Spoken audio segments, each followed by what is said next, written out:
Yung title po ng aking topic, this is actually tinatawag po ng mga theologian na tinatawag po nila na sovereign election.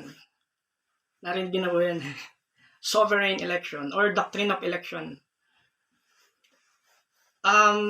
To start yung aking topic po, bali yung pong mga tao, dumadating po yung pagkakataon na kailangan po nilang pumili ng isang government leader. Kailangan po nila i-fill up yung certain position, like for example, president. So yung tao kailangan pong mamili.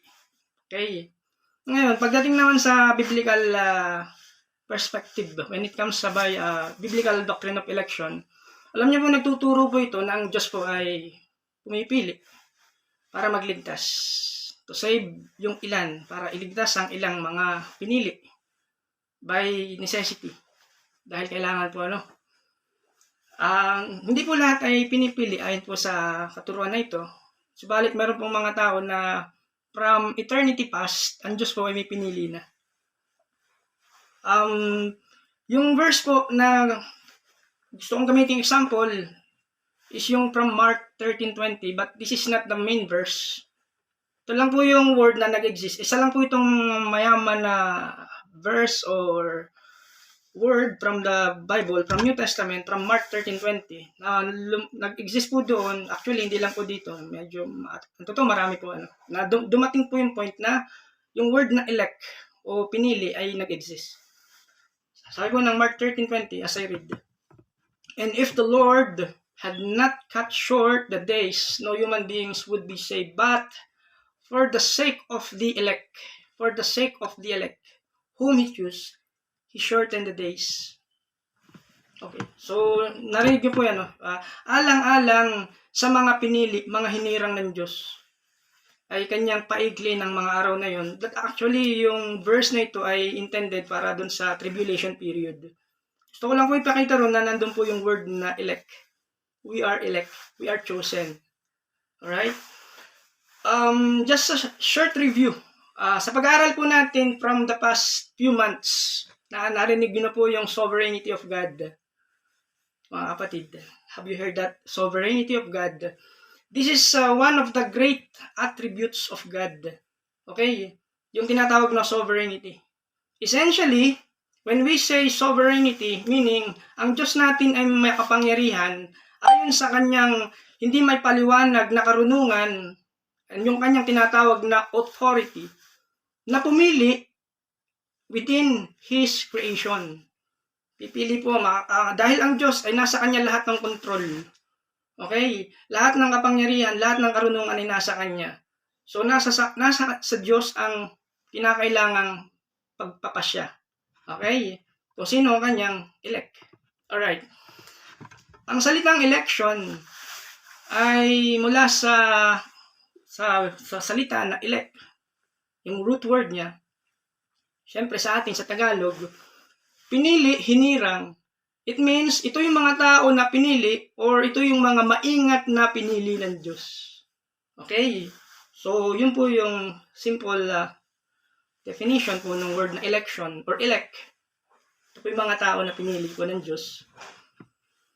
Now, gusto ko pong idagdag yung ating review when it comes po dun sa radical depravity. Narinig nyo na po yan. Or total depravity. Na kung saan sa teaching na ito, kung marirealize po natin at isipin po natin, na kailangan po nating i-admit, i-acknowledge sa sarili po natin that we don't have the ability, o yung tao, we don't have the capacity to respond dun sa gospel. Okay? At nakita po natin ito noong panahon na ang tao ay nag-fall. Yung estado po ng tao, nung sangkatauhan o nung tinatawag na human race. Ang dahilan ay ito. Nung nagkamali, nagkasala si Adan. Okay? Yung pagpasok ng kasalanan o tinatawag natin na imputation of sin to the entire human race, nagkaroon tinatawag na impartation. Kumbaga, nasakop ng kasalanan ang buong sangkatauhan dahil ito sa kasalanan ng isang tao, kasalanan ni Adan, ni Eva. At yun ay sa teaching ng Biblia, tinatawag po natin yun na depravity of man.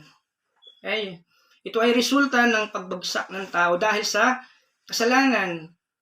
Yung kanyang kaisipan, yung kanyang kalooban, yung kanyang emosyon, maging yung kanyang laman is being corrupted by sin.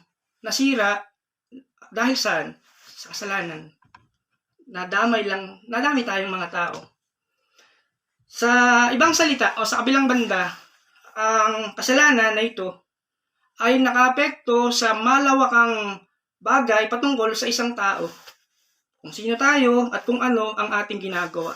Pagdating po sa taong nag-fall dahil sa kasalanan, nung panahon ni Eva at ni Adan, hanggang sa panahon, marahil natin ngayon, dun, lalo na, syempre, dun sa mga tao na walang tunay na pagkakilala sa Diyos at relasyon sa Diyos. Kaya, ang nangyari po, nung bumagsak ang sangkatauhan, basically, ang pagkakaunawa natin, yung tao o yung mga tao are spiritually blind because of sin. And it was double blinded because of Satan. Okay? Meaning, dahil sa kasalanan na ito, spiritually, yun nga, hindi makakita ng katotohanan. At bukod doon, it was double blinded dahil nga kay Satan. From 2 Corinthians 4:4, sabi doon, among them the God of this world, si Satan po yung binabanggit po doon, has blinded the minds of unbelieving to prevent them from seeing the illuminating light of the gospel of the glory of Christ, who is the image of Christ. Na ang kanilang isip ay binulag ng Diyos ng kasamaan sa daigdig na ito, meaning si Satan, upang hindi nila makita ang liwanag ng magandang balita tungkol sa kaluwalhatian ni Kristo na siyang larawan ng Diyos. Not only that, dahil sa kasalanan, yung humanity o yung sangkatauhan was being enslaved o inalipin ng kasalanan. And also bound to sin. When we say bound to sin, kumbaga, nandun yung unavoidable action to become sinner. And of course, nandun yung control ni Satan or bound to Satan. Why? Because people o yung tao are spiritually dead. Ephesians 2:1, and you were dead in the trespasses and sins. Noong una patay kayo dahil sa inyong pagsuway at mga kasalanan. Ayun po yung dahilan dahil sa kasalanan.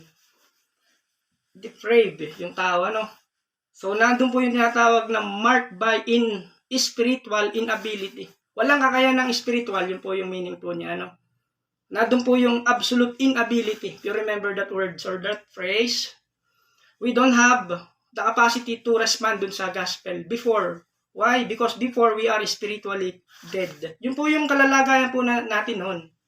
Okay? And then also, because of sin, marami ay naging mangmang, ignorance. Sa Ephesians 4:18, sabi po doon, they are darkened in their understanding. Nagdidilim sa kanilang pangunawa and also alienated from the life of God. Why? Because of the ignorance that is in them. And it is due to their hardness of their heart. Ayun po yun, So, yun po yung ilan sa mga effect ng kasalanan na pinahatid, na nakapasok sa sangkatauhan. Alright? Ngayon, ang tanong ay ito. Paano ang isang tao maliligtas kung hindi niya nakikita ang katotohanan o hindi niya naririnig ang katotohanan na ito o walang nangangailangan sa katotohanan na ito? O paano siya maliligtas kung ang isang tao ay hindi lalapit sa ating Panginoong Hesukristo? Na kahit na ang gospel ay maliwanag na ipinaliwanag natin, okay? Paano ang isang tao masisave o maliligtas? How did I or how was I saved? Paano tayo naligtas? Yan, naka-past tense po, Paano nga ba tayo naligtas? Alright. Okay. Now, meron pong isang mahusay, sabihin natin na dakila, magaling na mangangaral. Matagal na po itong mangangaral na ito, pero ang pangalan po niya si Martin Lloyd-Jones. Okay. How did I was saved? Paano ako maliligtas? Ang sagot po ay ito. The answer, but God. Dahil sa Diyos, dahil sa kanyang tinatawag na divine grace. Okay? Ngayon sa pag-aaral po natin na ito, atin pong aalamin sa section na ito, yung tinatawag na sovereign election. Na kung saan na bago pa mag-umpisa ang panahon or before time began or before eternity pass, bago lumipas ang kawalang hanggan at mula sa pagkatatag ng mundo o nasa libutan, okay, ang Diyos po ay meron ng kanyang pinili na kanyang iniligtas at ililigtas. And that is what we so-called sovereign election.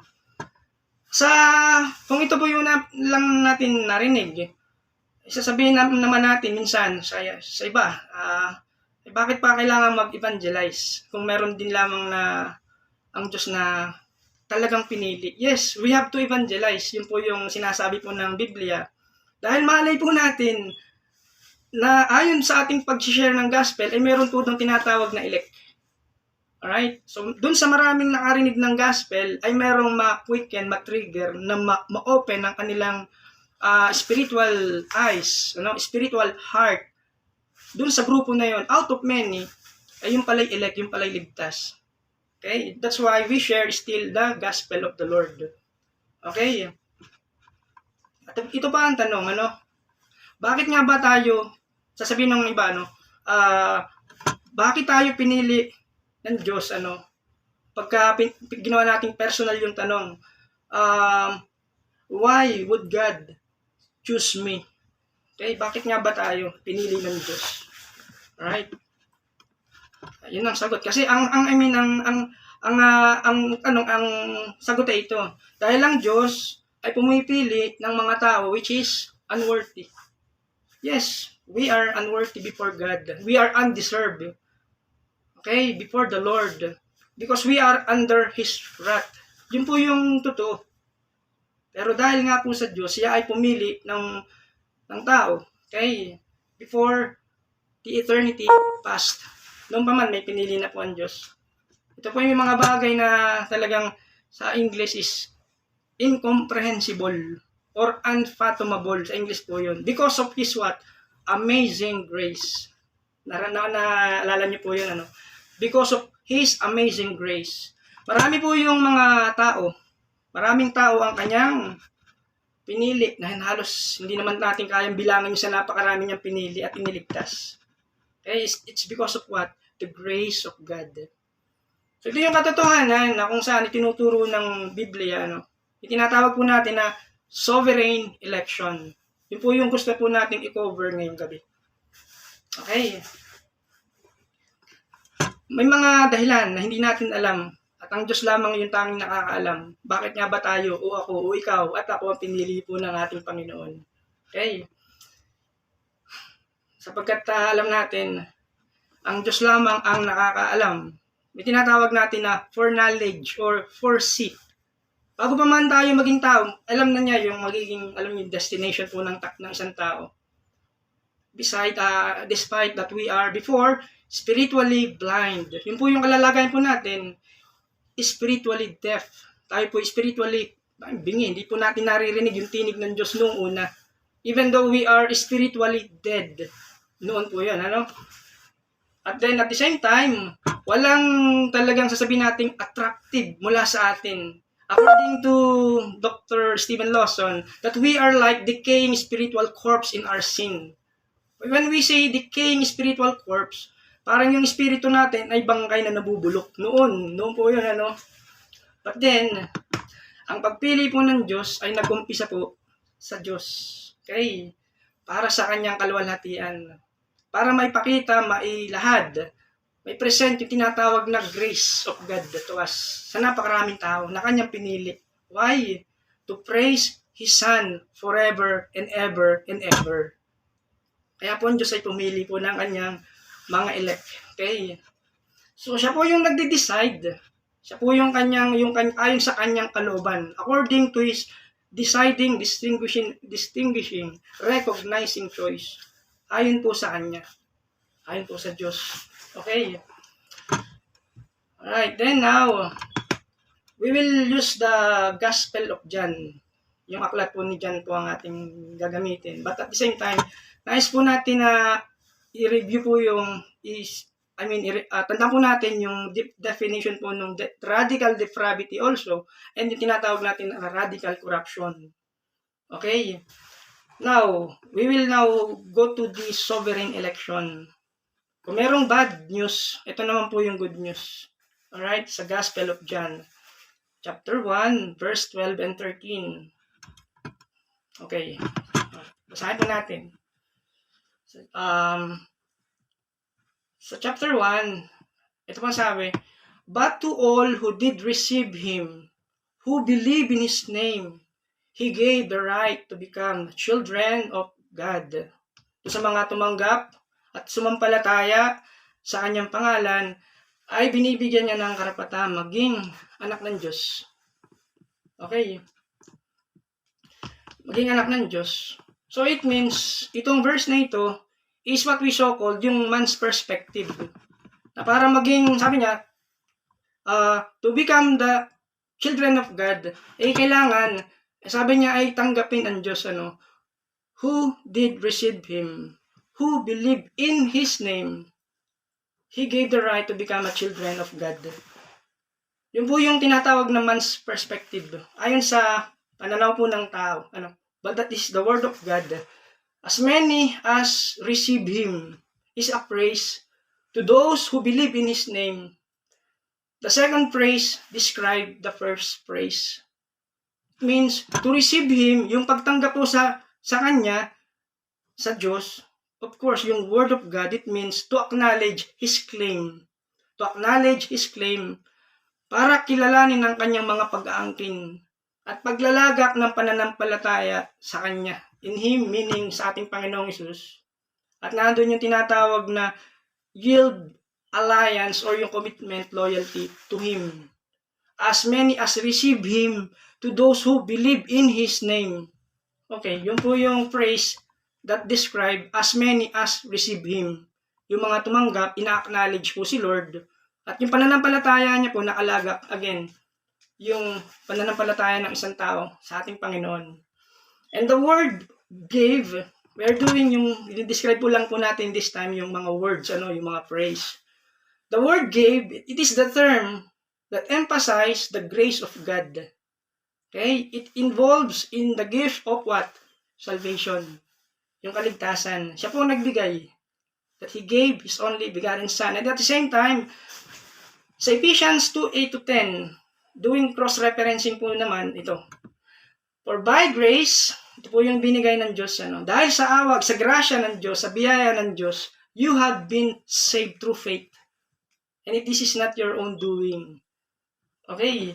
Dahil sa biyaya po ng Diyos, tayo po ay niligtas sa pamamagitan ng ating pananampalataya. And then another phrase, yung tinatawag na the right, o yung karapatan. Those who receive Jesus, lahat na tumanggap kay Jesus, by His word, because of His grace. So meaning, tinanggap natin yung tinatawag na full authority to claim the exalted or elevated title. Yung title po sa atin nasabi, God's children. Para maging, sabi niya, maging anak niya, anak ng Diyos. However, yung words o yung phrase na His name, it denotes or signifies the character of God or of Jesus. Yung katangian ng Diyos mismo. Like for instance, His name, using His name, believing in His name. Sa John 14:13-14, ito po yung sabi doon, familiar verse din po ito. Whatever you ask in my name, in the name of the Lord, this is I will do, that the Father may be glorified in the Son. If you ask me anything in my name, again, you hear the words, the phrase, my name, in my name, sabi niya, I will do it, sabi po ni Lord. Nung panahon na lilisanin na po ng ating Panginoon ng sanlibutan, ng mundo, kausap po niyo mga disciples, ano po yung pangamba ng mga disciples? Kasi di po, alis na po ang Panginoon, punta na po siya sa heaven, pero ang sabi niya, whatever you ask in my name, kasi syempre mangangailangan po yung mga disciples po niya noong time na yon, according to their needs. Pero sabi niya, whatever you ask in my name, I will do it. Pero hindi po ibig sabihin nangangahulugan po yun na yung paglalagay sa dulo ng ating panalangin ng kanyang expression, what we so called in the name of Jesus, ay isang formula lang. Hindi po ganun. In our prayer, ganito po yung meaning po na ibinigay naman ni Pastor John MacArthur. When we say, in the name of Jesus, na yung mananampalataya sa kanyang panalangin, in the name of Jesus, should be for His purposes in kingdom and not for selfish reason. Okay? Kaya po ginagamit po natin yung name ni Lord. It's not for selfish reason, di pa pansarili lang, but for the purposes and for His kingdom. Yung panalangin po ng believers. And also, according to sa prayer po, sometimes, pag nananalangin po tayo mga believers, o mananampalataya, and it should be not, or it should be on the basis of His merit, ayon sa kanyang kabutihan, na siya karapat-dapat lamang, and not any personal merit of worthiness ng isang tao, syempre. Okay, ibig sabihin, hindi po naabata yung sa merit po natin, yung na tayo deserve. Pero yung merit lagi nasa Diyos, nagmumula, as siya po yung talagang really deserve. Alright, then the third one, yung using po yung paggamit mo ng in the name of Jesus, at the end of the prayer, na yung mananampalataya, yung panalangin niya, always in pursuit of His glory. Na kumbaga, yung panalangin na ito, yung hiningi po natin sa Diyos, ay talagang hinahangad natin. Sabi niya, in pursuit of His glory. Hinahangad po natin lamang yung kanyang glory, yung kanyang kaluwalhatian, maitaas ang ating Panginoon. Okay, and lastly, when it comes doon sa verse, and become the children of God. So, as I said, sa mga nauna kong mga sinabi, so, yung fallen human beings, yung mga bumagsak dahil sa kasalanan, actually, lahat mo ng tao yun, But by grace, we are saved by grace. Pero again, fallen human beings are not children of God by nature. Dahil po sa pagbagsak po ng humanity, because of sin. Sabihin po, sa dami ng tao sa buong mundo, hindi po lahat yun ay anak po ng Diyos by nature, But those lamang, may mga pribilehiyo na manampalataya at nananampalataya. Okay? And of course, the faith generated in them, and it is by the action of God. Kasi alam naman natin, yung pananampalataya also is granted by God Himself to us. Kaya glory to God. Siya po ang nagbibigay, nag-grant of faith sa isang tao. Why? Kasi nandun nga po yung tinatawag na sovereign action. Meaning, ang Diyos po ang nakakaalam at may control ng lahat. Kung sino, kung paano niya ililigtas ang isang tao according to His sovereign will, sovereign action. And it is also privilege to us. Meaning, pag sinabi po nating privilege, it is a special right or advantage ng isang tao. Kaya tayo, halimbawa, tinawag na anak ng Diyos, chosen one, pinili ng Diyos. It's a great privilege po sa atin. Kasi, alam mo, yun po, pagka tinawag na children of God, ay isa po itong malaking pribilehyo po sa ating mga mananampalataya. Tawagin na son of God, daughter of God. Now, let's move dun sa John 1:13. Who were born not of blood, nor of the will of the flesh, nor of the will of man, but of God. Na tayo ay hindi ipinanganak dahil sa dugo, nor of blood, hindi rin sa kalooban ng ating flesh, ng ating laman, hindi rin sa kalooban natin, o kalooban ng tao. But we were born because of God, but of God. Ito ay kalooban ng Diyos. Sila ay naging mga anak ng Diyos, hindi dahil sa sinilang sila ayon sa kalikasan o sa kagustuhan o kagagawa ng tao, again, kundi ayon sa kalooban ng Diyos. Kaya may born again. Kaya may na-born again, may mga believers of Christ. Ito ay kalooban po ng Diyos. Okay? Hindi po ba magandang balita po yun para sa atin?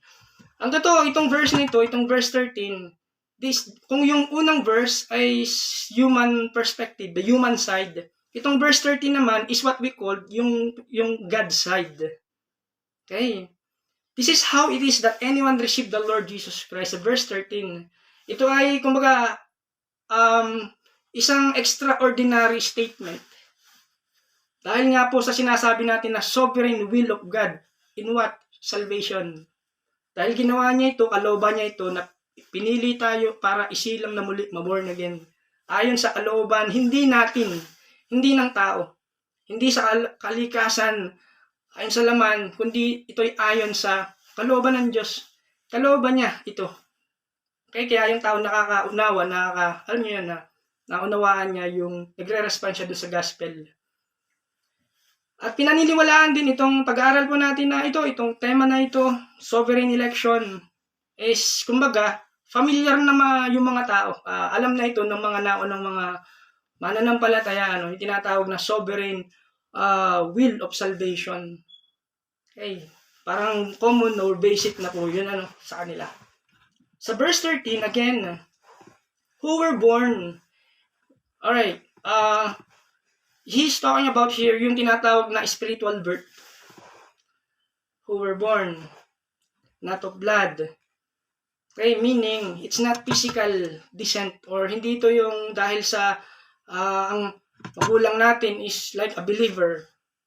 Hindi po ganun, But we were born because of the will of God. Will of God, kalooban ng Diyos, I said. It is the divine side of what? The salvation. It's not a man's will. Kumbaga, hindi ito yung kalooban ng tao or yung kapangyarihan, power of man, or yung nag-drive para isilang tayo, hindi. Para magkaroon tayo ng kaligtasan. Pagkaya, tinignan po natin yung John 3:6-8. Yung mga verses na ito, medyo ilan po ito. John 3:6-8, Titus 3:5, and 1 John 2:29. Tingnan nyo po. Ang taong ipinanganak sa laman ay laman, at ang ipinanganak sa espiritu ay espiritu. Huwag kang magtaka sa sinabi ko sa iyo, sabi po ni Lord kay Nicodemus, kayong lahat ay kailangang ipanganak na muli. Umiihip ang hangin kung saan ito nais. Narinig mo ang ugong nito, ngunit hindi mo alam kung saan ito nanggagaling at kung saan pupunta. Ganon din ang bawat ipinanganak sa espiritu. Yung salitang hangin, sabi nung isang kahulugan niya, sabi niya, sa Greek language, is the same as spirit. Parehas lang daw po yun. Then sa Titus 3:5, ito pong sabi niya, iniligtas niya tayo hindi sa ating mabubuting gawa, kundi dahil sa kanyang habag sa atin. Ngunit iniligtas niya sa pamamagitan ng Espiritu na naghugas sa atin upang ipanganak na muli at magkaroon ng bagong buhay. So, ibig sabihin, ang kaligtasan po natin, o yung pagiging born again po natin, ay nakasalalay sa Diyos. Hindi po sa tao, hindi po nakasalalay sa tao. Then sa 1 John 2:29, ito naman po ang words. Kung alam ninyong si Kristo ay masunurin sa kalooban ng Diyos, dapat din ninyong malaman na ang bawat sumusunod sa kalooban ng Diyos ay mga anak ng Diyos. Mga anak ng Diyos. Yung sumusunod sa kalooban ng Diyos. Okay. Sabi, again, ulitin ko po yung verse, yung ng 1 John 1:13. Who were born not of blood, nor of the will of the flesh, nor of the will of man, but of God. Nor of the will of the flesh. Narinig niyo po yun. Hindi po dahil sa kalooban ng tao o ng laman. Sabi? Ang ibig pong sabihin nito, it doesn't mean na yung hindi sa pamagitan ng effort ng tao. Yan. Okay. Hindi po yung attempt o yung kanyang righteousness ang dahilan o yung kanyang will of man. But sinasabi po doon that yung ating kaligtasan na yung ating salvation and our believing upon Christ, even yung ating pananampalataya kay Kristo at yung kanyang pagtanggap ay hindi po magti-trigger mula sa puso po natin. Hindi po, ibig sabihin, hindi po galing sa atin. Sa atin mismo, hindi po galing sa atin. Okay. Hindi po natin na pinili na tayo ipinanganak o tayo ipanganak na muli. Hindi po yan. O hindi rin tayo yung dumating sa point na tayo yung unang manampalataya. Hindi po ganun ang nangyari, po. It's not our will. Sabi nga po, hindi po natin ito kalooban, but it is the will of God. Sabihin po, if we are going to rephrase po yung mga sinabi ko, that the new birth is of God. Mula sa Diyos, yung new birth, and it is rooted in the will of God. Okay? Galing po sa Kanya, hindi po galing sa atin. It is not a physical birth. Klaro naman po yung mga verse na binanggit po natin. But a spiritual transformation. Why? Or how? Brought about by the Holy Spirit. So yun po yung gumagalaw, nagtatrabaho para sa atin, para magkaroon po ng pagbabago spiritually sa buhay po natin. Ang tawag po doon, or it involves also yung tinatawag na radical change of heart. Radical change of heart. Also, change in character, in our character. Kaya yung Holy Spirit, i-allow po natin na mag-operate po sa life po natin. How? By knowing the Word and applying the Word by the power of the Holy Spirit. Kaya maririnig po natin, nagkakaroon po ng power yung Word kapag ginagamit po natin, na-apply po natin in our physical, in our life. And also, nandun yung tinatawag na isang word na ginamit po ni Pastor John MacArthur is yung word na alliance.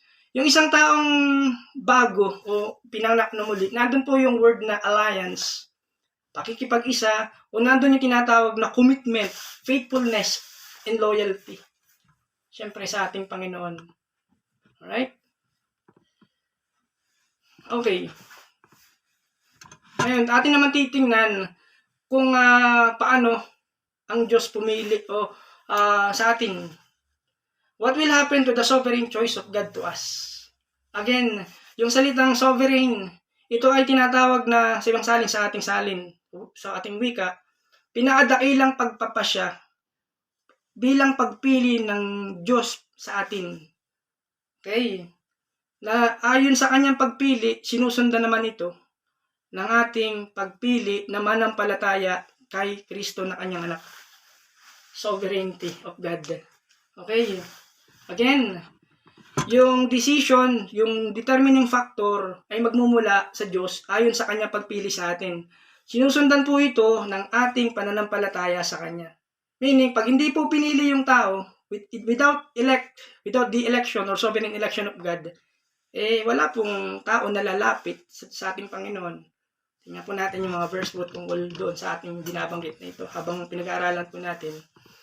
So, in other words, sa ibang banda, ibang wika, in other words, ito ay ang Diyos na pumili na naging daan o dahilan. Okay? Na naging dahilan din ng ating pagpili sa Kanya. Naging active tayo sa paglapit sa Diyos, paglilingkod sa Diyos, pananampalataya sa Diyos. It's because of Him. Yung dahilan ng pagpili ng Diyos sa atin ay naging dahilan ng pagpili naman natin para sa Diyos. Okay? Another thing is this one. God's choice is the root. Our choice is the fruit. Paano yun? Ibig sabihin noon, siya ang nag-umpisa, siya ang ugat. Dahil pinilit na niya tayo from eternity past, bago pa likhain ng lahat ng bagay, meron na po siyang pinili according to His love and His mercy. Kilala na niya tayo mula noon pa man. May mga verse po na gano'n. Then our choice is the fruit. Pinili niya tayo, so nag-response tayo. It is the fruit. God's choice is the cause. Our choice is the effect. Nakita niyo po yun. God's choice is the cause. Yung pagpili niya sa atin ang naging dahilan. And our choice is the effect. Choice, meaning yung pagpili natin sa Diyos, yung pagre-response natin sa Diyos. And once again, mga kapatid, it is all rooted and grounded or based or initiated in the eternal choice from the eternity past. Sabi ko, nung maintindihan ko po itong pinag-aralan po natin, talaga mamamangha po, ako namangha personally. Ako ay, sabi ko sa sarili ko, nung maunawaan ko to, kaya pala tayo, ikaw at ako ay nagkaroon ng pananampalataya, is gawa rin ng Panginoon. Dahil pinili tayo, nagkaroon tayo ng spiritual response sa Kanya. Noon pa man. Hindi pa nalilika ang bagay-bagay sa libutan. Alright, para mas maliwanagan po tayo sa Ephesians 1:4, ito po ang binabanggit regarding He chose us. Pinili po tayo ng Diyos. Even as He chose us in Him before the foundation of the world, that we should be holy and blameless before Him in love. Okay, na bago pa likhain, bago pa likhain ang sanlibutan ay pinili na niya tayo. It means, past tense, pinili na tayo, ikaw at ako. Pinili na ng Diyos. From eternity past. Nang dahilan upang maging Kanya. maging sa Diyos, para sa Diyos. Sa pamamagitan ng pakikipag-isa kay Kristo. That's why we have one in Christ. Okay? Upang tayo'y maging banal, yun po yung dahilan. Pinili tayo ng Diyos upang maging banal. Walang kapintasan sa harap niya. Sabihin, itong anak kong ito, itong tao na ito, pag nabuhay, sinilang sa mundo, ito ay pinili ko na. For knowledge po yan, upang maging banal, to become holy. Sabi nga nung ni Pastor John, na yung primary chief objective ng tao, kung bakit pinili, para maging banal, to become holy before Him, and blameless. At tutulungan tayo ng Holy Spirit para magawa po natin yung mga, alam niyo yung mga bagay na dapat natin gawin according to His Word. Holy Spirit. Dahil saan? Pag-ibig ng Diyos. Noon pa man, minahal na tayo ng Diyos, di natin alam. Ako, honestly, hindi ko alam na mahal ako ng Diyos noon pa man. Alam ko na minahal ako ng Diyos dahil siya namatay sa krus, pero noon pa man ay minahal na tayo ng Diyos. Okay? He chose us. Yun po yung mahalagang praise po doon, He chose us. This is what we call yung doctrine of election. At nais po natin i-highlight po itong bagay na ito, He chose us through Scripture. Baga sa Scripture, nagkalat po yung mga verses na ito, pinili tayo ng Diyos. Like for example, sa Old Testament, binanggit po doon, itong words na ito, for you are people holy to the Lord your God. The Lord your God has chosen you to be a people for His treasured possession. Sapagkat ikaw ay isang bayang banal, people holy to the Lord, banal sa Panginoon mong Diyos, pinili ka ng Panginoon mong Diyos upang maging isang bayan para sa isang mahalagang pag-aari, treasured possession. Another one, sa Old Testament, sa Isaiah 45:4. We are chosen, you are chosen, not only Israel. Ito pong sabi ni Isaiah, for the sake of my servant Jacob and Israel, my chosen, I call you by your name. Can you imagine, mga kapatid? I call you by your name. You are my chosen. Kaya kanina yung inawit ni Sister Shekinah ay talaga naalala ko po yung salamat, Panginoon, kilala mo ako. I call you by your name. Okay? Then, alam niyo po yung story, the rich man and Lazarus. For sure, alam niyo po yan. Yung mga nasa Hades or Hell, wala po silang pangalan dun. Nakalagay lang po dun, rich man. Pero si Lazarus na nasa paradise, in other words, sa heaven, si Lazarus, kilala po ng Diyos. So, lahat po nang napunta dun sa paradise, kilala po ng Diyos. Pero yung nasa hell, wala pong name. Rich man. Although that's a story, Pero, then another one, John 6:44, as another evidence that you and me are chosen. Pinili po ng Diyos. Binuhay po ng Diyos. Ito po yan. No one can come to me unless the Father who sent me draws him. Again, walang makakalapit sa akin kay Jesus maliban ilapit siya ng Diyos Ama na nagsugo sa Kanya, kay Jesus. So, meaning, ang Diyos po ang kumikilos para ilapit sa Kanyang anak, para sumampalataya, maging kawangis niya, maging banal, magbigay ng luwalhati sa Diyos. And then, ito po yung magandang pangako ng Diyos. At, ibabangon o ibubuhayin ko siya sa huling araw. Alright? Great verse, di po ba? Another one, sa Acts 13:48. At nung marinig ito ng mga hintil, mga Gentile, itong balita na ito, yung gospel, alam niyo yung reaction nila, nagsimula silang magalak at niluluwalhati ang salita ng Panginoon.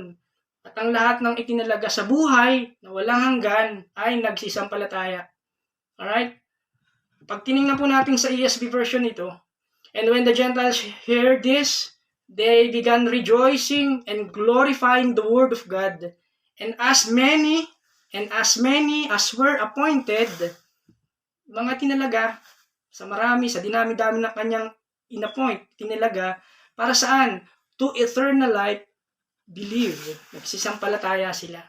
So meaning, yung pagpili, nagalak sila, malaman nyo, yung balita ng gospel, and at the same time, talagang sila ay sumampalataya sa Diyos at sila ay talagang natuwa at nagalak sila. Kaya yung pinapangaral ko talaga yung words of God. Now, another one verse is from Romans 8:29. For those whom He foreknew, He also predestined to be conformed to the image of His Son, in order that he might be the firstborn among many others. Sapagkat yaong mga una pa niyang nakilala, ay itinalaga rin niya. Okay? Yung word na foreknew, sabihin po noon, baga yung kaalaman, karunungan, na siya po yung nakakakita po noon. Siya, sapagkat yaong mga una pa, noon pa man, niyang nakilala ay itinalaga. We say predestined to become what? To be conformed. Para maging kawangis ng kanyang anak. Okay, now, gusto kong tingnan po yung word na conform to the image of His Son. Since Jesus, pagka tinawag po tayong Christian, alam po natin to, when we talk about Christianity, Jesus is our identity. Yan. And He lives His life through us. Siya po ang nabubuhay para sa buhay natin. Sa pamamagitan natin, siya po yung nandoon. So that the purpose in our life is to be like Him. Mahirap po yung maging kamukha niya. Pero sa tulong po ng Holy Spirit, magagawa po natin yun. That in our daily walk, that Jesus will learn from Him, and His Spirit is helping us to do His will over our own will. Kaya iniiwan natin yung kalooban natin. At yung kalooban ng Diyos naman, alam niyo yun, sinusunod po natin. By the power of the Holy Spirit. And we are becoming more like Jesus. When we talk about conform to His image. Conform to His image. To the image of His Son. Not physically, but His character. Alright? Kilala naman po natin si Lord pag pinag-usapan po si Jesus, di po ba? Matyaga, mabait, maunawain, mapagbigay, lahat ng mabuting karakter nasa Kanya. Okay? Kaya hindi biro yung tawagin, Kristiyano po, Pero yun po yung hinihingi po sa atin, Alright, another one, with regards po sa tayo po'y pinili. Romans 9:11, though they were not yet born and had done nothing, either good or bad, in order that God's purpose of election might continue, not because of works, but because of Him who calls. Okay. Bagamat, ito po si Jacob, si Esau, dalawa pong yung kambal po yun, Sabi po doon, sabi ni Pablo, bagamat hindi pa sila ipinapanganak, take note, hindi pa sila ipinapanganak, at wala pa nagawang mabuti o masama. Subalit upang magpatuloy ang layunin ng Diyos sa pagpili, hindi dahil sa gawa, kundi dahil sa Kanya, ayon sa Kanya na tumawag. So, yung sabihin po noon is,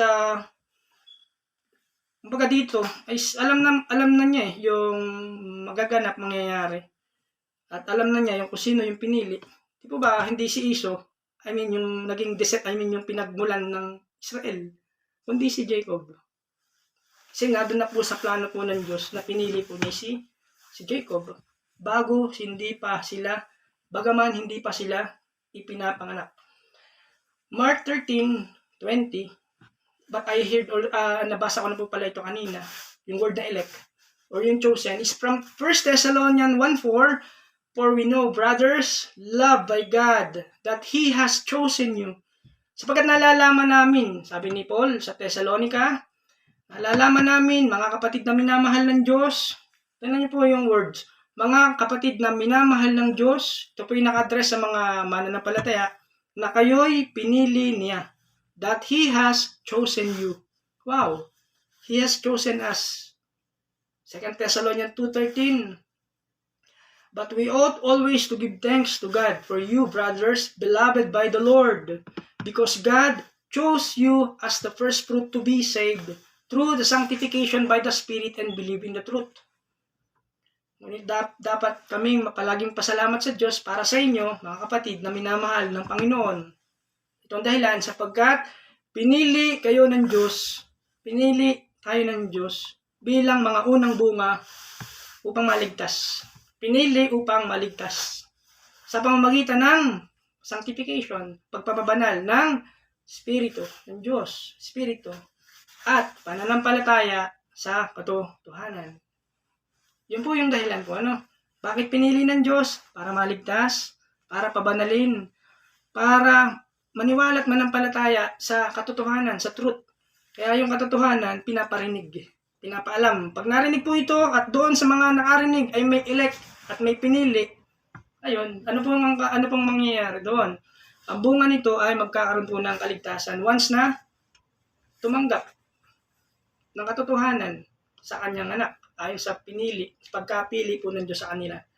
Yan na po ay ang pagpili, once again, before the eternity pass. Sa 2 Timothy 2:10, ito naman po sabi, therefore, sabi ni Paul kay Timoteo, therefore, I endure everything for the sake of the elect. You hear that? For the sake of the elect. Kaya aking tiniis, sabi ni Pablo, naalala niyo po yung kwento ni Paul, kaya aking tiniis ang lahat alang-alang sa mga hinirang. Again, mga hinirang, sabihin may hinirang, may pinili po ang Diyos upang sila naman ay makamtan ang kaligtasan na na kay Kristo Jesus na may kalawalhatiang walang hanggan. Alright?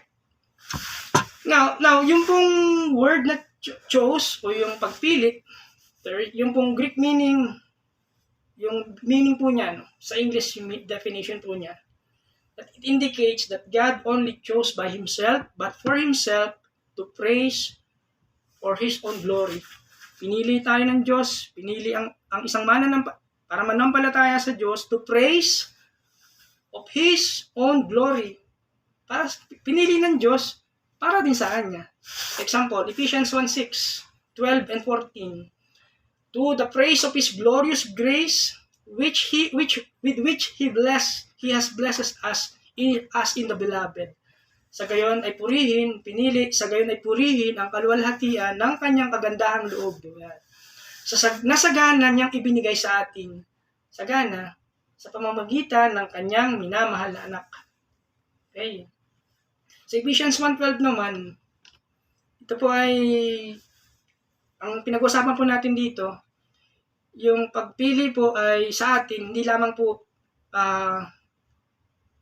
pinili tayo ng Diyos, at syempre, pinili tayo para again magbigay ng luwalhati sa Kanya. Sabi ka ng Ephesians 1:12, so that we who were the first to hope in Christ might be to the praise of His glory. Na kaming unang umasa sa Kanya, sabi ni Paul sa Efeso, ay pinili ng Diyos at hinirang upang parangalan ang Kanyang kaluwalhatian. Yan po yung objective po natin, kung bakit pinili.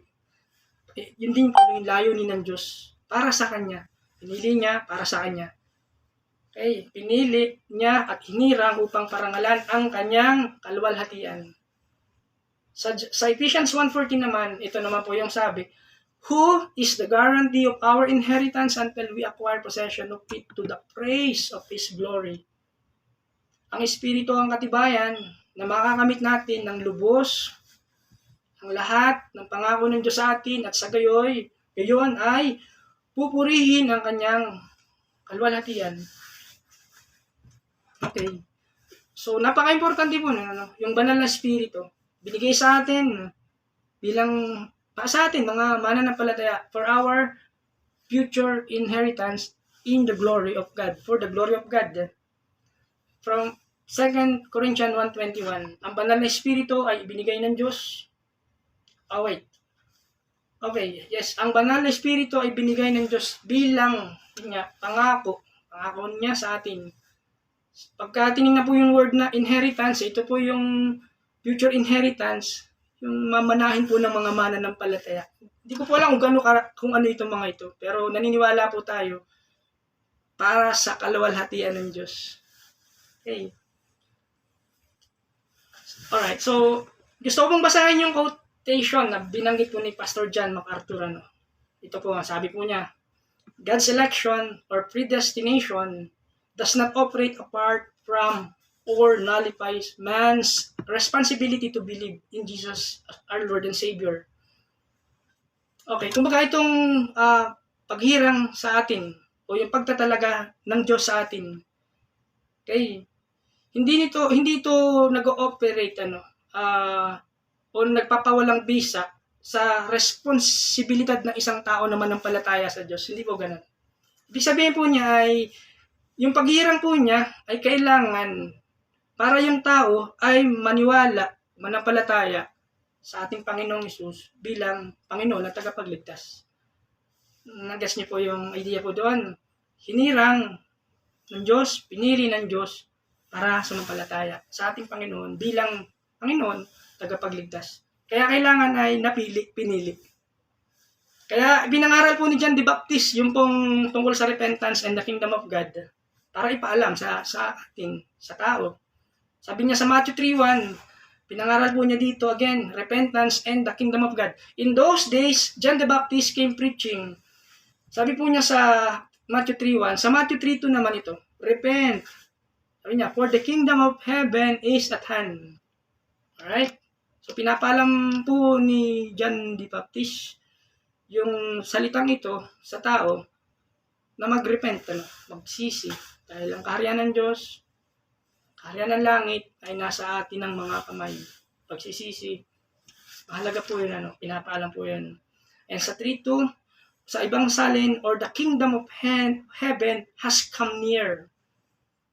Sa Matthew 4:17, ito naman ang pinangaral hindi ni John the Baptist, pero si Lord, si Jesus naman to, repent, sabi ni Lord. From that time, Jesus began to preach, saying, repent, for the kingdom of heaven is at hand. John the Baptist, si Lord, si Jesus, our Lord. Parehas po yung kanilang pinapangaral. Okay? Repent, for the kingdom of heaven is at hand. Sapagkat yun nga, may mga taong kailangang makarinig po ng gospel para ma-trigger, awaken yung kanyang spiritual heart. Okay? So, it means, narinig po kanina, that before the foundation of the world, bago pa itatag ang sanlibutan, ang mundo. So, dahil sa tinatawag na God's sovereign will, bago pa likhain ng mundo, doon nakikita natin yung pagpili ng Diyos is independent of human influence. Yung pagpili po niya. It is apart from any human merit. Ibig sabihin, hindi po nakadepende yung pagpili ng Diyos before the foundation of the world. O hindi ito nakabase sa impluensya ng tao, hindi sa tao. Hindi rin nakadepende sa kahit anumang ginawa po natin. Kasi nangyari po yung pagpili niya from eternity past, before the foundation of the world. So it is God's decision. Decision po ng Diyos to redeem us, to redeem believers, para tubusin ang tao, ang kasalanan, mula sa kasalanan. Tubusin yung taong makasalanan dahil sa kasalanan at kamatayan. And it was planned all along in Christ before the foundation of the world. Ayon naman kay isang Bible teacher, si Jim Packer, tsaka si Wayne Grudem, isang theologian. Sabi po niya, those who are saved have become eternally united with Christ Jesus. Yung mga naligtas, ay niligtas ng Diyos, ay naging walang hanggang kaisa ni Kristo Jesus. Walang hanggang kaisa, eternally united with Christ. From 1 Peter 1:20, He was foreknown before the foundation of the world, but was made manifest in the last times for the sake of you. Ay tinalaga siya ng Diyos, si Jesus ito, si Lord po ito, bago pa nilikha ang daigdig at alang-alang sa atin, sa inyo, na ay ipinahayag sa huling araw na ito.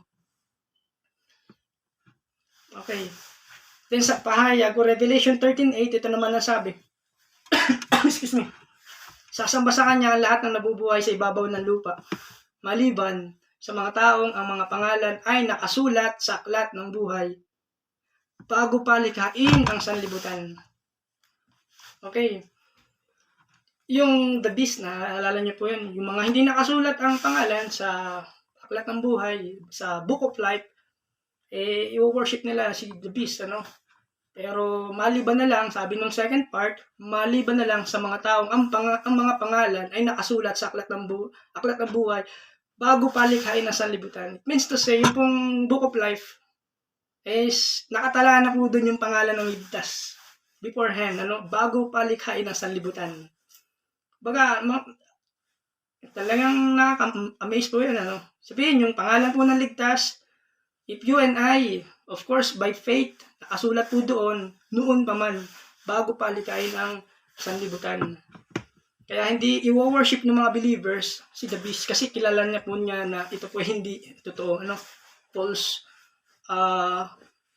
religion, false prophet, antichrist, sinasabi po doon. Sa tribulation po yan, Okay, so balikan natin yung Ephesians 1:14, panandalian po, Even as He chose, sa Ephesians 1:4, He chose us, even as He chose us in Him before the foundation of the world, that we should be holy and blameless before Him in love. In love. Have you heard holy? And without blame before Him. O pinili para maging banal. Ito ang sinabi doon, maging banal at walang kapintasan sa harap niya. And it described yung tinatawag na purpose, to become holy, yung purpose, and the result of God's choosing those who are to be saved. Kaya yung resulta ng pagpili sa mga naligtas is without blame before Him.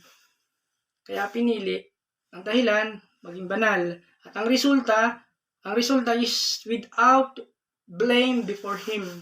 Doon sa mga naligtas. Okay. Ginawa po ni Jim Packer, ni Wayne Grudem, binigyan po nila ng pagkakaiba po yung holiness sa blamelessness. Pakinggan niyo po. Holiness, as I quote, holiness describe moral purity. Yung kabanalan ay naglalarawan ng isang moral na kadalisayan, purity, holiness. Pag sinabi naman natin na blamelessness, o pagiging walang kapintasan, ay isang kaisipan o idea ng kalayaan mula sa pagkakasala. Malaya na yung isang mananampalataya sa kasalanan. Okay. Now, what happened to the unrighteous person and unworthy sinners? Kapag pinili ng Diyos, ito po yung declaration. Unrighteous persons are declared righteous. Yung isang hindi matuwid, wala sa Diyos noon, tapos pinili ng Diyos, sumampalataya sa Diyos, that these unrighteous persons are declared righteous. And then also, these unworthy sinners, yung mga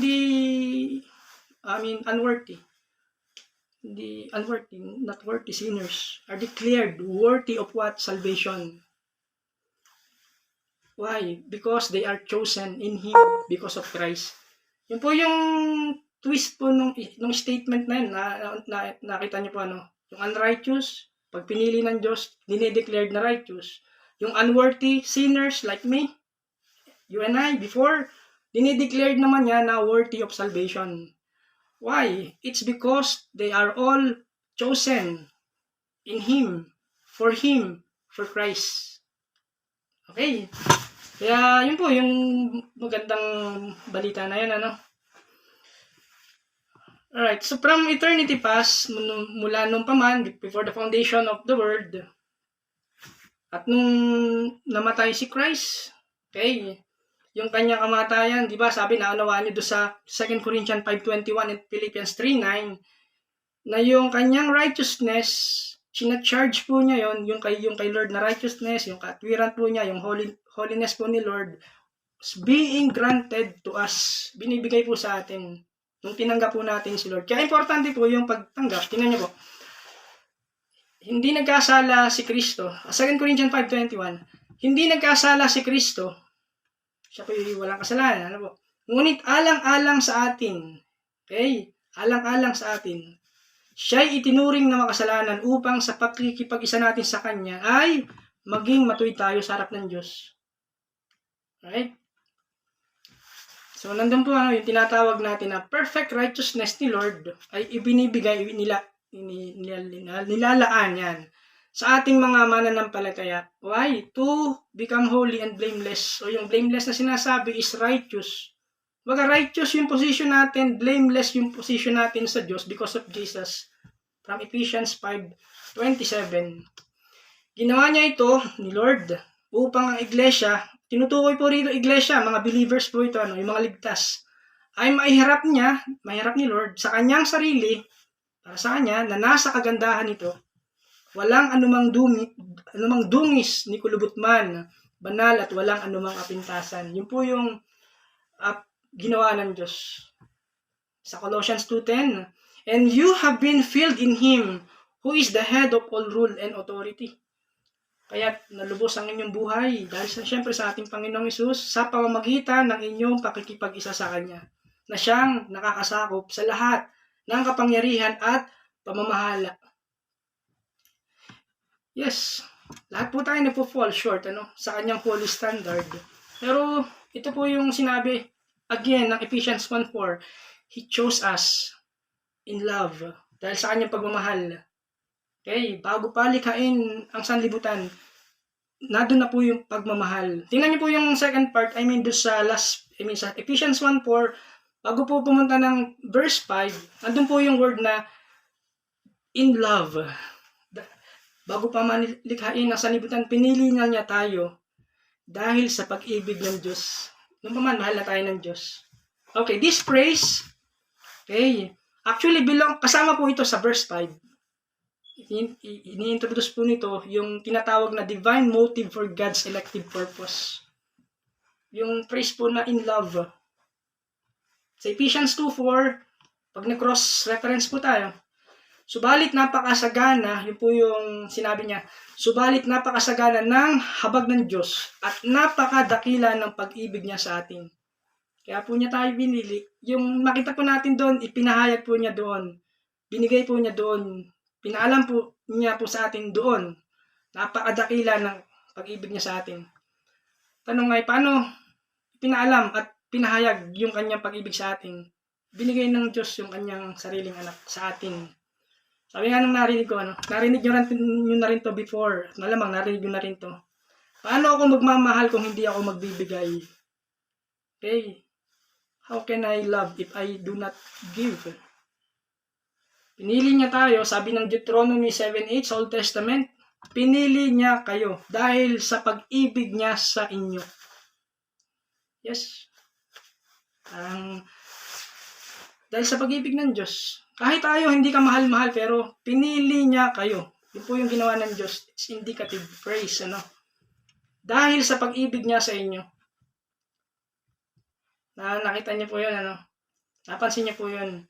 Hindi po sinabi sa verse na yun, pinili natin ng Diyos, pero pinili niya tayo. Pinili niya kayo. Before the foundation of the world. Sabi nga po ni Charles Spurgeon, kasi kung mangaral po ito, God would have had to have chosen us in eternity past because He would have never chosen me once He saw me within time. Yes. Sa Roma 9:16, maliwanag kung gayon na ang pasya ng Diyos, yung decision ni Lord, ay nababatay sa kanyang habag at hindi sa kagustuhan o pagsisikap ng tao. Hindi tayo pinili dahil, alam nyo yun, nagpakabuti tayo noon, nagpakabuti kahit anong pilit natin. Hindi tayo pinili ng Diyos. Pinili tayo ng Diyos dahil ito yung kapasyahan ng Diyos. Pinili niya tayo parang sabi niya, maging banal, maging kawangis para luwalhatiin ang kanyang anak. Okay. So it means it does not depend upon the man who wills. Yung hindi sa will natin yung will po ni Lord. Why? Because yung will po natin is dead. The man's will is dead and bound to sin. Okay. Kumbaga yung katotohanan na yung kalooban ng tao ay patay, right? Spiritually dead. At talagang ito ay bounded to sin. Pag wala kay Kristo, kahit anong sikap na mawala si kasalanan, imposible po yun unless tinanggap po niya si Lord at siya po ay kasama doon sa elect. Kaya sabi, hindi lahat ay pinili. Merong nakatalagang pinili. Alright? So, yun po yung katotohanan ng sovereign election o tinatawag na yung kaluwalhatian ng katotohanan ng sovereign election. Na ginawa po ng Diyos, in-exercise po niya, ginamit po niya yung kanyang will or sovereign will para sa atin. Noon tayo mga patay, yes, we are spiritually dead. At hindi natin pinili ang Diyos, subalit ang Diyos ang pumili sa atin. Kaya nakakamangha po kung isipin natin yun, ano? Sa kabila po ng ating pagsuway sa Diyos noon. Pero dahil sa pagkaunawa po natin sa Kanya, may nangaral sa atin one time na ang Diyos ang pumili sa atin, hindi tayo pumili sa Kanya. Natuto tayong magmahal dahil sa pagmamahal niya na ibinigay niya sa atin. Kaya, wow, it's amazing. Pinili tayo ng Diyos. Alright, sa John 6:37, puntahan po natin yun. Tsaka yung 39 verse ng John 6:37 and 39. All that the Father gives me will come to me. Again, lalapit sa akin lahat. All, nakalagay po dyan, lahat ng ibinigay sa akin ng Ama. Dahil mahal ng Diyos ang kanyang anak, meron siyang kailangang ibigay. Yung expression ng pagmamahal niya sa anak, syempre, kailangan may ibigay, may pili ng Diyos. Yung mga sumampalataya, mananampalataya. Sabi niya, lalapit sa akin ang lahat ng ibinigay sa akin ng Ama. Ito po ang sabi ni Lord, at hindi ko itataboy kailanman ang sino mang lumalapit sa akin. Sapagkat syempre, mahal po ng Diyos ang kanyang anak, at mahal ng anak ang kanyang ama, or vice versa. Hindi pwedeng itaboy, hindi niya itataboy. Hindi ko itataboy ito. Kasi ibinigay ito sa akin ng aking Ama. All that the Father gives me will come to me. So, kumbaga, nandun na yung kahit anong layo mo sa Lord, kahit anong ayoko. Pero pinili ka ng Diyos, dadating talaga yung punto, lalapit ka sa Panginoon by His time, by His grace, yung kanyang perfect timing. Maaaring nung elementary, nung high school, hindi pa natin alam, nag-share sa atin, tinanggihan natin, yung college, yun, naunawaan mo yung totoo, yung truth. Totoo mong ibinigay yung buhay sa Diyos. Why? All that the Father gives me will come to me. Lalapit sila. Unconditionally, kailangan lumapit. Talagang lalapit sila. Before the foundation of the world, pinili na yung tao na ito. Okay, sa John 6:44, pag tinignan po natin na with regards po dun sa lahat po ng pinili ay lalapit po sa ating Panginoong Hesus ayon sa pag-ibig na ibinigay ng Diyos Ama sa kanyang anak for salvation. John 6:44. Okay, dinugtong pa niya, sabi niya, sa 6:44, unless the Father who sent me draws him, at sa 65 nandyan, idinugtong pa niya, yan ang dahilan. Kaya ako sinabi sa inyo na walang makakalapit sa akin. Again, walang makakalapit sa akin kay Jesus, malibang ito'y loobin ng Ama. Unless it is granted him by the Father. Praise God. Nakakalapit tayo sa kanyang anak because it was granted by the Father in heaven.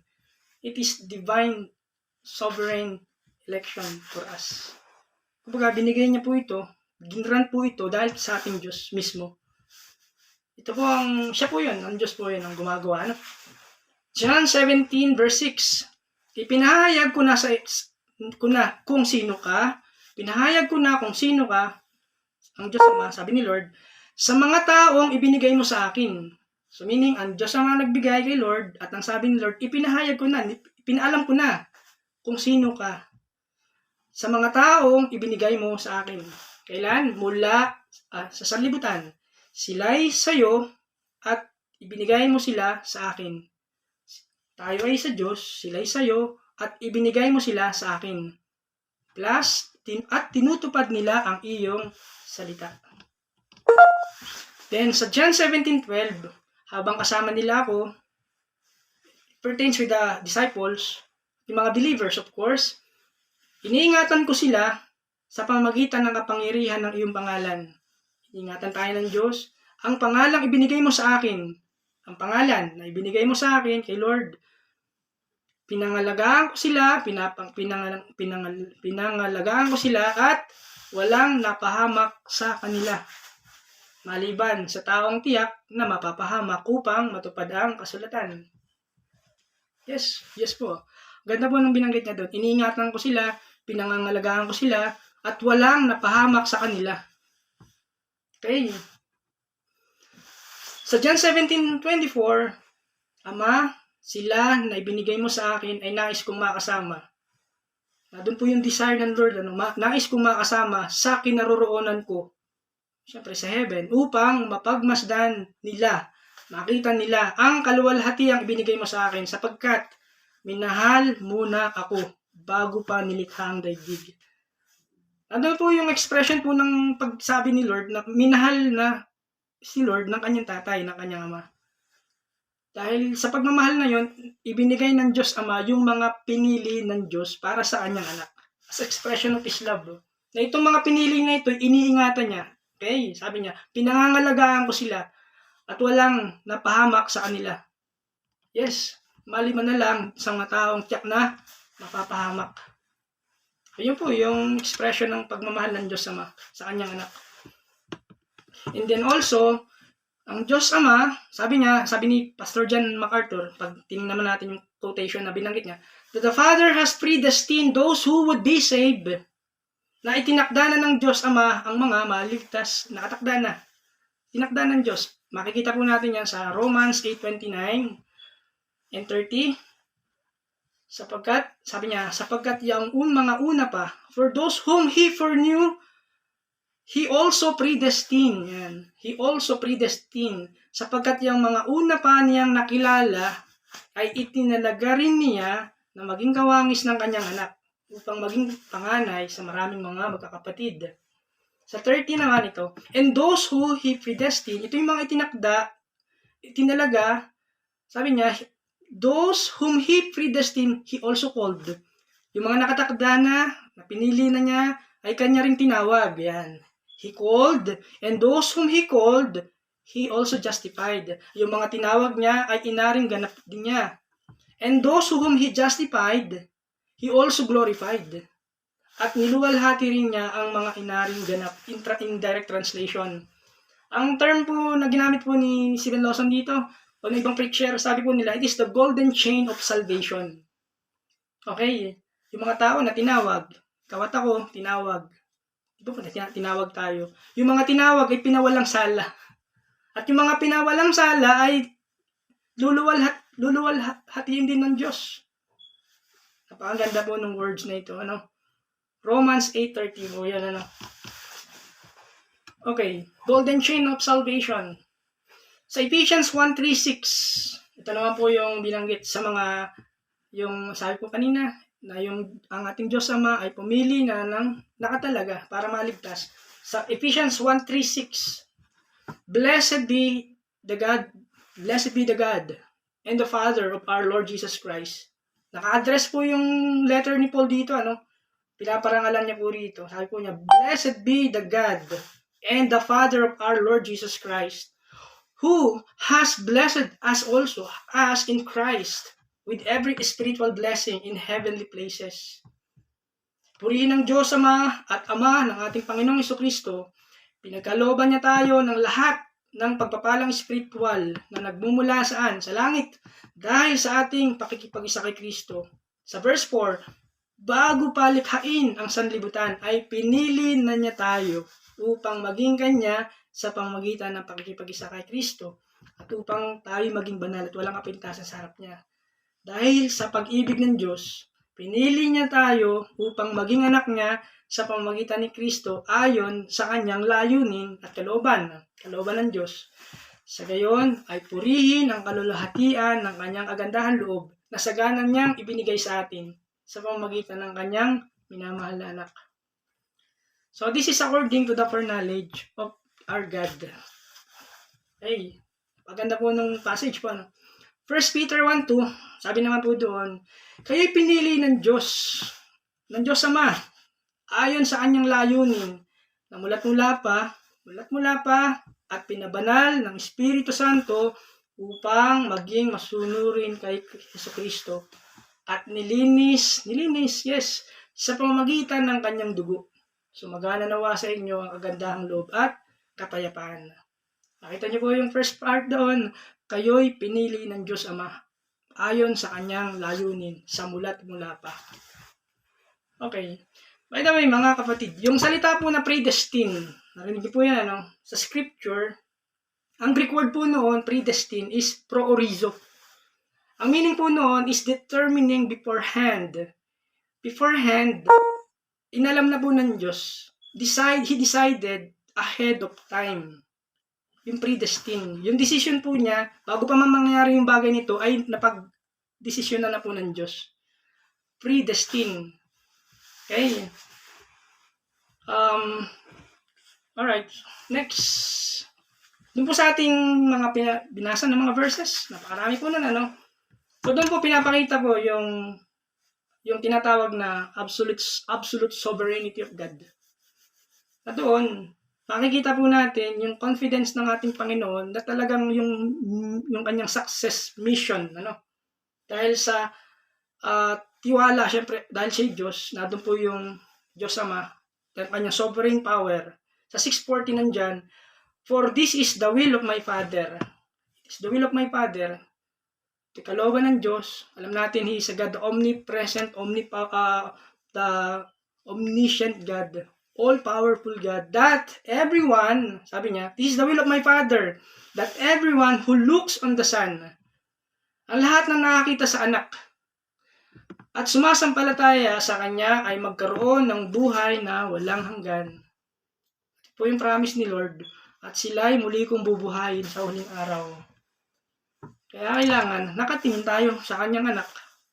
Pag hindi nakatingin sa Kanyang anak, di po ba, nalalayo yung kalooban natin sa Kanya. I mean, yung Word of God, po, nakafocus doon sa Kanya. Ano sinasabi po niya, no? And believes in Him. Everyone who sees the Son, of course, yung Word ni Lord, ano? And believes in Him. So, it emphasizes what? Yung phrase po na binanggit natin sa John 6:40 is about the human responsibility in salvation. Kailangan natin talagang maniwala at manampalataya. Although, sabi niya, it is God, although God is sovereign, He works through faith. Dahil sa pananampalataya natin na ibinigay ng Diyos para sa atin, itong tao na ito must believe in Jesus. How? And what believe, ano? What must believe? As the Messiah, bilang tagapagligtas, and the Son of God, who alone, siya lamang ang nag-o-offer ng kaligtasan, tanging daan ng kaligtasan, sa John 14:6. Okay, I am the way, Jesus the way, the truth, and the life. No one will come to the Father except through Him. Okay.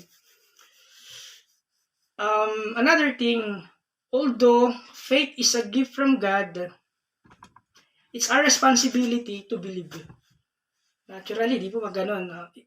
Yung kapangyarihan ng Diyos ay nandoon, although yung pananampalataya na ito ay mula sa Diyos. But from Romans 12:3, sabi niya, for by the grace given to me, sabi ni Paul, okay, sapagkat sa biyayang ipinagkaloob sa akin ay isinasabi ko sa bawat isa sa inyo, sabi niya, na huwag mag-isip sa kanyang sarili ng higit na mataas kaysa sa nararapat niyang isipin, kundi mag-isip ng may mahinahong paghusga ng bawat isa ayon sa sukat ng pananampalataya na itinalaga ng Diyos. So, ano po yung makikita po natin doon, yung, alam niyo, yung assurance ng kaligtasan po natin. Because salvation rests in His sovereignty. Again, He is in control because of His power and dominion ng ating Panginoon. Talagang meron na yung tinatawag na secured, ano? Yung guarantee that all He has chosen will come to Him, according to the verse po kanina, na ang lahat lalapit, sa John 6:37, na all that the Father gives me will come to me. Lalapit sa akin ang lahat ng ibinigay sa akin ng Ama. Hindi ko itatabi kailanman ang sino mang lumalapit sa akin. Now, yung idea na gives me, yung words na all that the Father gives me, ito po yung bawat tao na pinili po ng Diyos, ano? Yung ibinigay ng Diyos Ama sa kanyang anak, ito po yung chosen by God and drawn by God to Jesus Christ, our Lord. Okay, makikita po natin to sa gift, ano? Because of His love to His Son.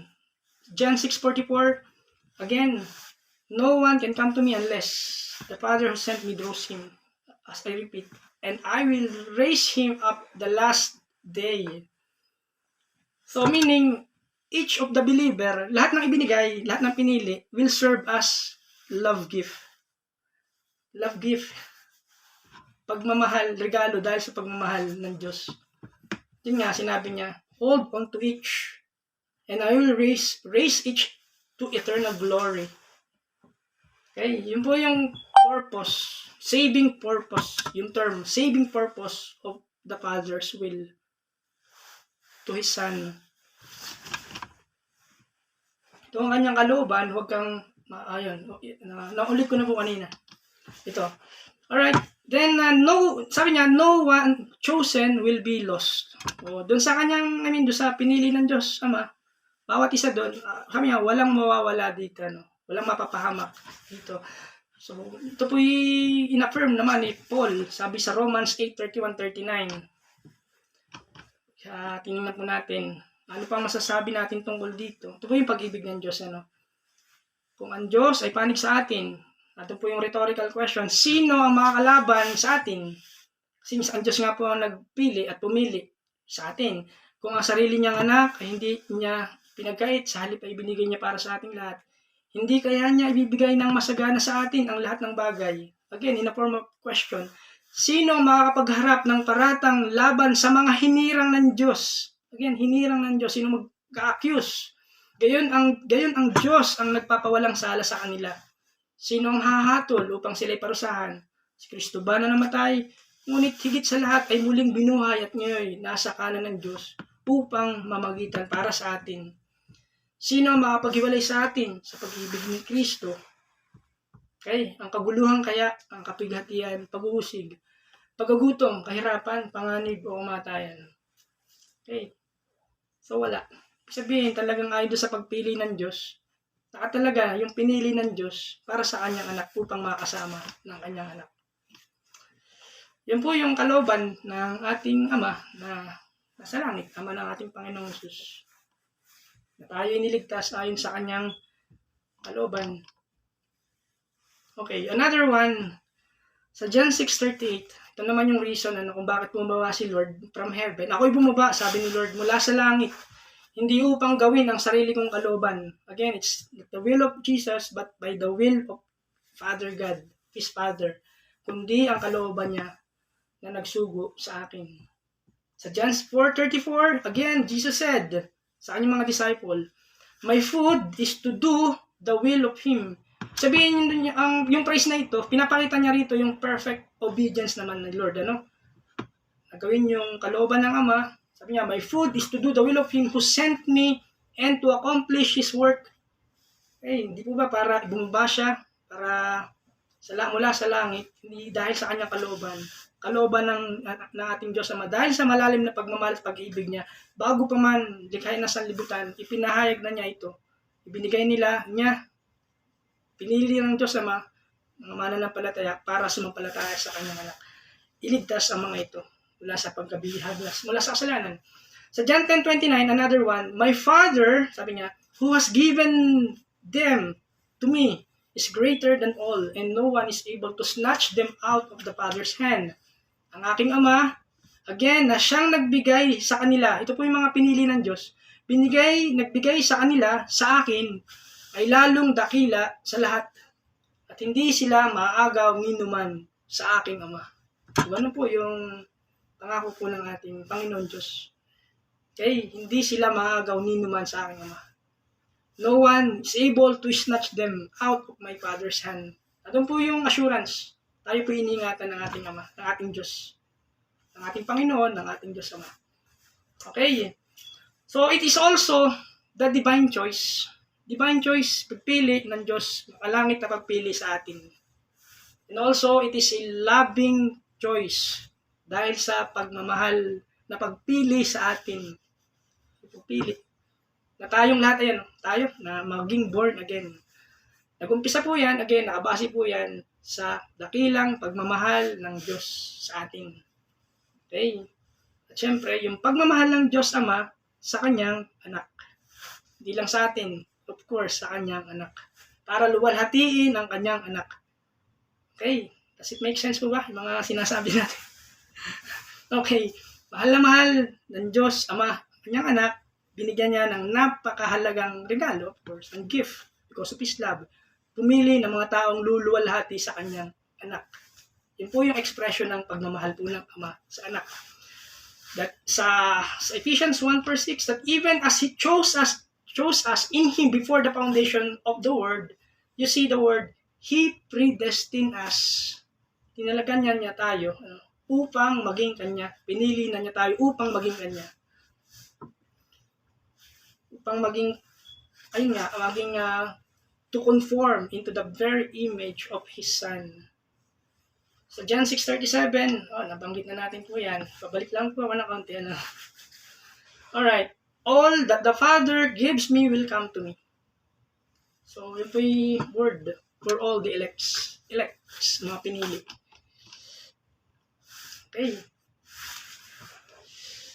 Okay, one more.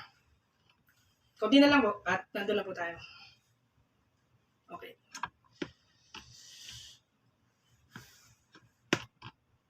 Alright, meron pong nabasa po, pangalan po niya si James Montgomery Boyce. Meron po siyang sinulat regarding po sa doctrine of election. Okay, sabi po niya, who are these? Who are these? Sino itong mga elect, Sino ito yung binigay ng Diyos Ama? Who have been given by the Father to Jesus Christ? The answer is, yun nga po, mababasa po natin doon kay Paul, who writes in Ephesians. They are those about who Paul writes in Ephesians. Sabi niya, for He chose us. Yes. He chose us in Him before the foundation of the world. Or these are the elect of God. Okay, ito po yung mga pinili po ng Diyos. Even as He chose us in Him before the foundation of the world. Before the foundation of the world. Okay.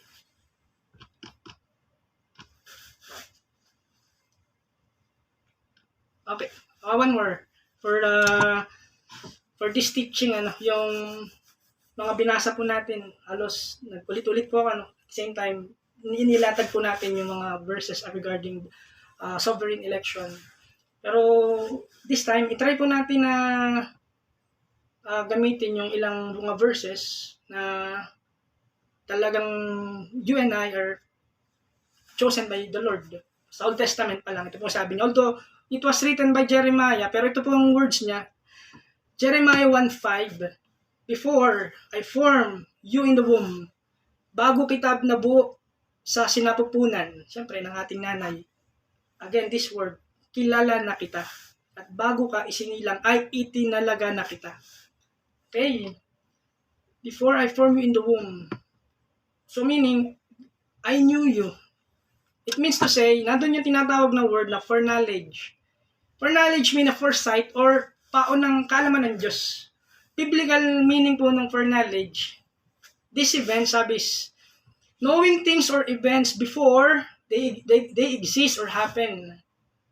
Okay, sa Christian theology, yung word na foreknowledge has a Greek word meaning prognosis. Na itong idea po na prognosis, yung foreknowledge, ay isang kaisipan o idea na alamin ang katotohanan bago pa man mangyari ang tunay na kaganapan. Gets niyo po yung idea po doon. Sapagkat alam natin that God is an all-knowing God. Alam na niya lahat, omniscient nature, Bago pa maganap ang isang bagay, alam na niya ito. Kaya sinabi na doon sa Jeremiah 1:5, bago pa ipinaglihi, bago pa tayo lumabas sa mundong ito, o ayon kay Jeremiah, at ipinanganak ay pinili na kita. Okay. And then also, same thing naman na binanggit ni Pablo sa Galatians 1:15. Parang nakita mo yung realization ni Paul, similar nung kay Jeremiah, Galatians 1:15. But when He who had set me apart before I was born, and who called me by His grace. Ngunit dahil sa kagandahan loob ng Diyos, pinili niya ako, sabi ni Pablo. Same thing ni Jeremiah, pinili niya ako bago pa ako ipinanganak at tinawag upang maglingkod sa Kanya. So, ganun din po marahil sa atin, Okay. Sa Romans 9:11, okay, pag tinignan po natin, Romans 9:11, okay. Oops. Okay. Okay, what else? Okay. Ayun. So, one more, yung binanggit naman, yung quotation ni R.C. Sproul, sabi niya, when it comes sa pagpili sa atin, election is not based on foreseen actions, deeds, or fate. Rather, it is based on God's sovereign predestinating grace. Na ang pagpili ng Diyos ay hindi nakabatay sa mga inaasahang aksyon o gawa natin o pananampalataya. Sapagkat alam natin yung pananampalataya natin, sumampalataya tayo dahil tayo pinili ng Diyos. Sa halip, sabi niya, ang pagpili sa atin ng Diyos ay nakabatay sa tinatawag na sovereign predestinating grace of God. Ayon sa biyaya ng Diyos. When we say sovereign, again, pinakadakila at makapangyarihang layunin na pagtatalaga sa atin ayon sa biyaya ng Diyos. Okay. Romans 9:11 to 12, sabi niya, pinakilala ng Diyos doon na ang pagpili ay ayon sa sarili niyang layunin. Layunin po ng Diyos. Hindi po ito nakabatay, sabi niya, hindi ito batay sa gawa ng tao. Kaya't bago pa ipanganak ang mga bata at bago pa sila makagawa ng anumang mabuti o masama, ito po si Jacob sa si kanyang kakambal. Maglilingkod ang mas matanda sa nakababata. So alam na niya yung mangyayari po.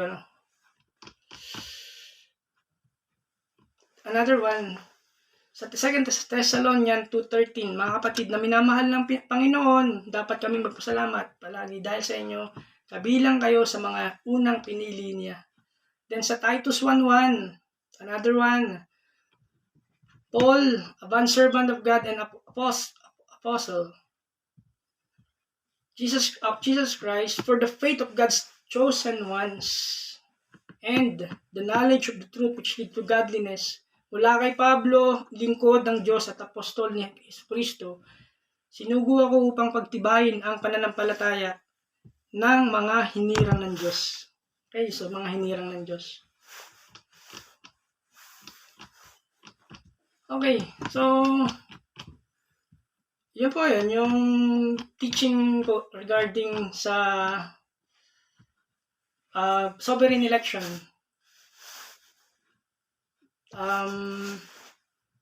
Medyo seryoso po yung topic po nito, ano. Kaya, pero yun nga, bali ang Diyos ay may pinipili, na may pinili na mga kanya para sa kanya. Parang tayong mga tupa, di ba? Naalala niyo po yun, yung tayo ay parang mga tupa sa kawan ng mga tupa. Kung saan, pag narinig ng tupa, ang tinig ng boses ng kanyang pastol, nakikinig po siya at siya doon sumusunod. Ayon sa karamihan ng mga tupa. Okay? So, ganun din po. So, itong mga tupa na ito ay parang, ito po as a parable, tayo po ito po. Na once na marinig po natin yung tinig ng Diyos, according to His Word, tayo po sumusunod sa Kanya, ayon sa pagpili ng Diyos sa atin. And that is, yun nga, yung tinatawag natin na sovereign election. Na bago pa likhain ang lahat ng bagay, ay pinili na tayo ng Diyos. And that is a great blessing para sa atin na malaman natin biblically that you and I, according to His promise, we are chosen or elect of God. That is, yun nga, yung teaching regarding sovereign election. Siya pong pumili, hindi po tayo pumili sa Kanya. Okay, so, yun lang po ang aking masasabi, mga kapatid, regarding this topic.